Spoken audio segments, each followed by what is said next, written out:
Hi అండి అందరికీ. మేమైతే సమ్మర్ హాలిడేస్కి పోయి వచ్చేసాము. ఇంక ఇప్పుడైతే మా చెట్లు ఎలా ఉన్నాయో మీతో షేర్ చేసుకుందాం అనుకుంటున్నాను. చూద్దాం మా చెట్లు ఎలా ఉన్నాయి. అయితే బొప్పాయి చెట్లు అండి. మేము సమ్మర్ హాలిడేస్కి వెళ్ళినప్పుడు వర్షం వచ్చి కాయలు కింద పడిపోయాయి. అంటే చెట్టు కింద కొరిగిపోయిందండి. మా పక్క ఇంటి వాళ్ళు ఇలా అయితే కట్టెలు కట్టారు. దగ్గర దగ్గర ఒక 40 కాయలు ఉన్నాయండి ఈ చెట్టుకి లెక్క పెడితే. మళ్ళీ అలాగే ఇది దీనికైతే కాస్త తక్కువే. ఈ చెట్టు కింద పడిపోతుంటే పక్కన వాళ్ళు అయితే కట్టి ఎత్తి పెట్టారు. ఈ చెట్లన్నీ బాగానే ఉన్నాయి. కరివేపాకు చెట్టు, నిమ్మ చెట్టు, మునగ చెట్టు కూడా ఇటు పక్కకు వంగిపోయింది. మొత్తం పొడుగ్గా ఉండింది, అది వంగిపోయింది. ఇంకొక చెట్టు చూపిస్తా పప్పాయి.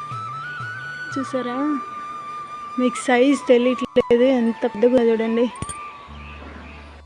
ఇక్కడ చెట్లు అయితే అన్నీ పీకేశారండి. ఎందుకంటే కూర దోసకాయలు, అది చిన్నది అంత కాయ కాసింది, కానీ ఇంకా మొత్తం ఎండిపోతూ ఉందని చెట్లన్నీ పీకేసి ఇంకో కొత్తగా వేయాలనుకుంటున్నాము. మేము హాలిడేస్కి పోయి వచ్చేసరికి ఇలా ఉన్నాయండి చెట్లు. ఎటో మా పక్కింటి వాళ్ళ వల్ల చెట్టు కింద పడిపోకుండా ఉంది. దీనికి ఎక్కువ కాయలు అవ్వడం వల్ల కిందికి ఒరిగిపోబోయింది. అసలు కొంచెం పండు అవుతుంది, ఎల్లో ఎల్లో అవుతుంది. బాయ్ అండి.